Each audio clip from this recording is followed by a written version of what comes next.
Good evening, everyone, and welcome to another Wednesday night Bible study as we continue our series in the Gospel of Mark.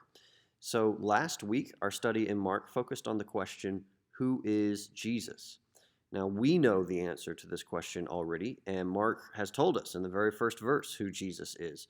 But we were interested in looking at how other people are speaking of Jesus so far in Mark. People from Jesus' hometown were offended that Jesus was anyone more than the carpenter that they thought they knew. The crowds are amazed by Jesus, and they know that something incredible is happening through him, but that's about all they know. And the disciples are baffled by Jesus as well.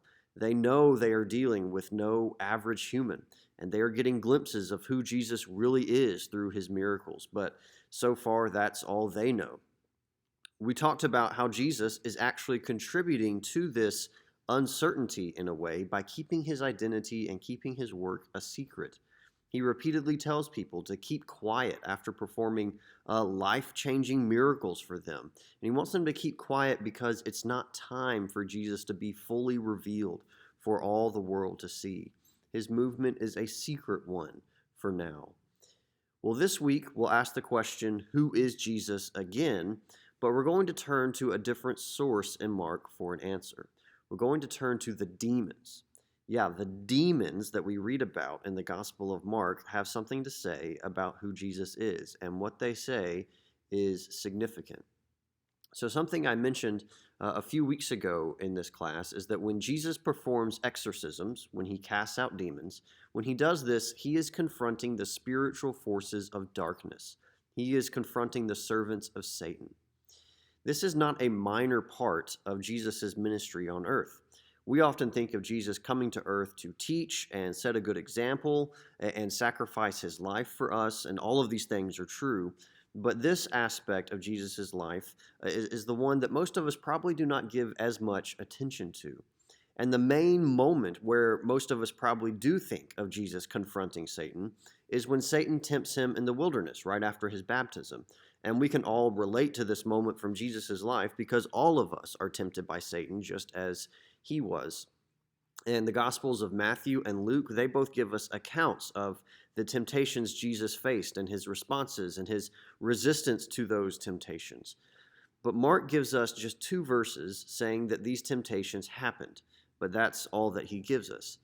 And it can be easy to assume that after Jesus defeated Satan in the wilderness, Jesus didn't have all that much to do with Satan and his servants until perhaps the Garden of Gethsemane before his arrest and trial and crucifixion, because there in the garden, the temptation to forsake his mission, that could have been very strong. But in reality, even if that's the way we might sometimes think about it, in reality, Jesus engages the forces of darkness repeatedly, and this is a major part of his ministry. These are direct clashes between good and evil that occur while Jesus is on earth. And in the process of these clashes, the demons have something to say about who Jesus is, and they say something different than what the people have been saying that we looked at last week. So we're going to look mainly at 2 exorcisms tonight. The first one is in chapter 1, verses 21 through 28. But before we get into it, it's worth mentioning that this is the first miracle. What we're going to read is the first miracle that Jesus performs in Mark. His first miracle is casting out a demon. Perhaps that ought to tell us something about how important this aspect of Jesus' ministry is. So let's read together verses 21 through 28, and this is what Mark tells us. And they went into Capernaum, and immediately on the Sabbath he entered the synagogue and was teaching.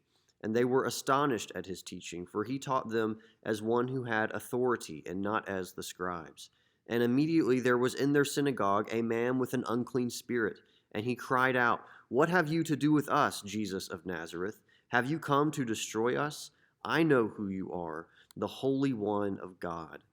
But Jesus rebuked him, saying, "Be silent and come out of him." And the unclean spirit, convulsing him and crying out with a loud voice, came out of him. And they were all amazed, so that they questioned among themselves, saying, "What is this? A new teaching with authority. He commands even the unclean spirits, and they obey him." and at once his fame spread everywhere throughout all the surrounding region of Galilee. So the first thing I want us to notice is something that we might be tempted to not give much thought. Jesus casts a demon out of a man in the synagogue. This man certainly would not have ordinarily been allowed in a synagogue. Synagogues are places of worship and prayer, and they're places for learning about God's will through studying the scriptures. This is sacred space. This is not a place where a man possessed by a demon is welcome, but here he is. So if Jesus had been seeking out this demon-possessed man to cast out the demon, this is not where Jesus would be. He would not be in a synagogue if that's what he was doing. But the man, or really the demon within the man seeks Jesus out, not the other way around. And notice this demon-possessed man confronts Jesus as Jesus is teaching. It sounds like he basically just interrupts Jesus in the midst of his teaching. And notice what he cries out to Jesus. He says, "What have you to do with us, Jesus of Nazareth? Have you come to destroy us?" Now, it's a little hard to know if the second question, "Have you come to destroy us?" is actually a question or more of a statement. He could just be declaring, "You have come to destroy us." And it can be read either way, and your translation may have it as a question or it may have it as a direct statement.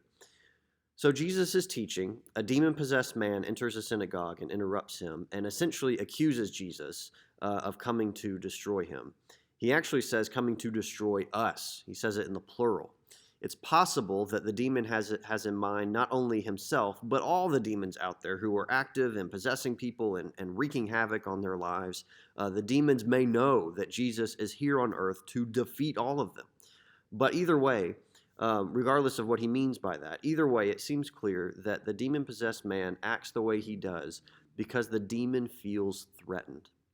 He knows Jesus is dangerous. He knows that Jesus is a threat. And notice what else the demon says. He says, "I know who you are, the Holy One of God." The demon knows who Jesus is. And this is quite remarkable because the people certainly don't know. The folks in Jesus' hometown of Nazareth certainly don't know, and the disciples certainly don't know. But the demon here knows. And we'll have more to say on this later. And Jesus rebukes the demon, telling him to be silent and come out of the man. When he tells him to be silent, this connects to the messianic secret. This is something that we've talked about already. Jesus does not want his identity coming out clearly so early on in his ministry. And also, if Jesus' identity as the Holy One of God is going to be made known, he probably doesn't want it to come from an evil source. He would want it to come from a far more credible source than the demon. So he tells the demon to be silent. We see other instances of Jesus silencing demons as well. Notice the reason given in this instance. This is chapter 1, verse 34. And it says, "And he healed many who were sick with various diseases and cast out many demons. And he would not permit the demons to speak because they knew him." So the demons know who Jesus is, and this is precisely why he silences them. And we see the same thing happen again in chapter 3, verses 11 and 12. He says, or Mark says, "And whenever the unclean spirits saw him, they fell down before him and cried out, 'You are the Son of God.' And he strictly ordered them not to make him known." So this time the demons call him the Son of God. And so this situation puts us in a really remarkable and kind of ironic spot. At this point in Mark, we know who Jesus is because Mark has told us in the very first verse of the gospel. And Jesus knows who he is because he is the Son of God, and also he knows because the Father told him at his baptism. And the demons know who Jesus is. He is the Holy One of God. He is the Son of God. But that's it. Those are the only people in the know so far in Mark. The people, even Jesus' disciples, are not sure what to make of Jesus. But the demons, the forces of darkness, they know. The other exorcism story I want us to pay attention to is in chapter 5. This particular account of Jesus casting out a demon is worth spending a little bit of time on because this is the most graphic, this is the most detailed of Jesus' miracles. And it is probably the most detailed event in Jesus' life in Mark, besides his arrest and crucifixion. So this event is apparently quite important to Mark, so it's worth spending some time in. So in chapter 5, verse 1, Mark tells us that Jesus comes to the other side of the sea, comes to the other side of the Sea of Galilee, to the country of the Gerasenes. And this is an important detail to include because this is not far from a region called the Decapolis, which just means 10 cities. And the important thing is these are 10 Gentile cities. Jesus, when he crosses the sea and goes to this region, he is not in a region where he is surrounded by Jews and where Jewish culture and Jewish ways of life, where these things abound. He is instead in Gentile territory. And we'll come back to the importance of this in just a little bit. But let's read some of this account. This is verses 2 through 5. And when Jesus had stepped out of the boat, immediately there met him out of the tombs a man with an unclean spirit.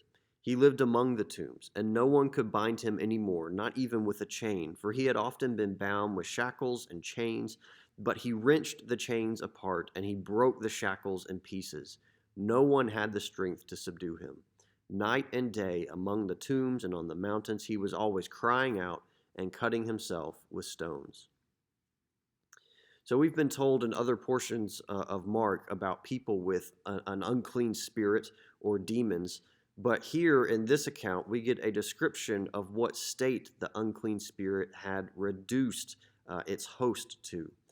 The man does not live with the living. He lives among the dead. He lives among the tombs.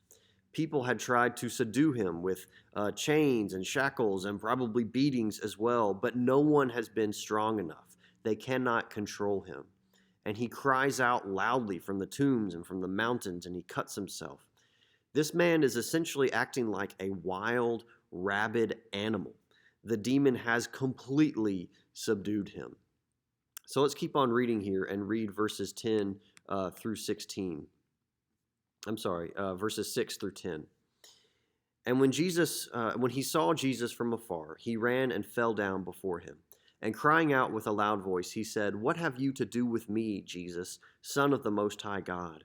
I adjure you by God, do not torment me." For he was saying to him, "Come out of the man, you unclean spirit." And Jesus asked him, "What is your name?" He replied, "My name is Legion, for we are many." And he begged him earnestly not to send them out of the country. So like before, the demon cries out to Jesus, and he approaches Jesus when he sees him coming from a distance, and the man cries out that Jesus is the Son of the Most High God. So notice the irony here of the demon calling on God for Jesus not to torment him. The demon is trying to appeal to the highest spiritual power to keep Jesus from tormenting him. But of course, we know that Jesus is identified with that highest power. So this is not going to work. And notice the name of the demon, Legion. And the demon explains that it's because actually many demons possess this man. This might help us make sense of why this man is so thoroughly controlled by this unclean spirit and why Mark describes it so vividly. It could be because in reality, many demons are inside of him. He calls himself Legion, and a legion of soldiers in Jesus' day was 6,000 troops. So maybe that's how many demons are possessing this man. Or maybe the name Legion is just used to indicate that a lot of demons are possessing this man, even if it's not the full number, 6,000. But either way, this is a greater enemy than Jesus faced previously in Mark. Instead of one demon, now there are many. So let's keep on reading here. And we will read verses 11 through 13. Now a great herd of pigs was feeding there on the hillside, and they begged him, saying, "Send us to the pigs, let us enter them." So he gave them permission. And the unclean spirits came out and entered the pigs, and the herd, numbering about 2,000, rushed down the steep bank into the sea and drowned in the sea. So the story ends dramatically. The demons beg to be sent out into the pigs. Jesus sends them there, and the pigs rush down into the sea. Now, there could be some irony here. The demons apparently want to have a host. They are scared of being cast out of the man and being left without a host. And so Jesus gives them a new host. That he gives them the pigs. But the demons work the pigs up so strongly that the pigs end up perishing in the sea, which then leaves the demons again without a host. And the drama of these pigs rushing over the cliffs into the sea, that would have made it clear to the disciples and anyone else present that Jesus truly casts out a multitude of demons. And the pigs also remind us, the presence of the pigs remind us that we are in Gentile territory. No good Jew would herd a flock of pigs because pigs are unclean. And there may also be some symbolism in unclean spirits inhabiting unclean animals and then destroying each other. So we won't read the rest of this account for the sake of time, but notice in verse 15 that when this is over, the man is clothed and in his right mind. Notice also in verse 18 that the man is now ready to be Jesus' disciple. Jesus has truly redeemed and restored this man. He has given him new life. But the other people are ready for Jesus to go. And we talked about this last week. This whole event has just shocked them too much. And the herd of pigs also would have meant losing a substantial amount of money for them as well. So the people in the region, they just want Jesus gone. So when we put these two exorcisms together, we learn some important information about Jesus and his mission. The first demon he cast out was in a synagogue, was in Jewish sacred space. The other demon, or really the other demons, multitude of demons that he cast out, they were in Gentile territory, which is the complete opposite of sacred space in the mind of a Jew. And notice what Jesus tells the man in the Gentile territory to do. He tells him to go home and tell others what the Lord has done for him. Jesus' actions and his words here fit with the preaching of the gospel that we read his apostles doing in Acts and that we also read about in the other documents of the New Testament. The message of the gospel will ultimately extend to include Jews and Gentiles. And Jesus anticipates this by casting out demons in Jewish sacred space and in Gentile territory. So Jesus foreshadows the broad call of the gospel through these exorcisms. And like I said at the beginning of class, when Jesus encounters these demons, he directly encounters the forces of evil, the forces of darkness in his world. People tend to love stories of good and evil clashing. Think about Tolkien's Lord of the Rings, or think about something like Star Wars or superhero movies. All these things are really popular in our culture right now, and part of their appeal is the simple contrast of good and evil and the eventual triumph by good over evil. People love these kinds of stories. But in most any story like this, any story that's this conflict of good and evil, usually the battle between the two forces, usually that battle is very close.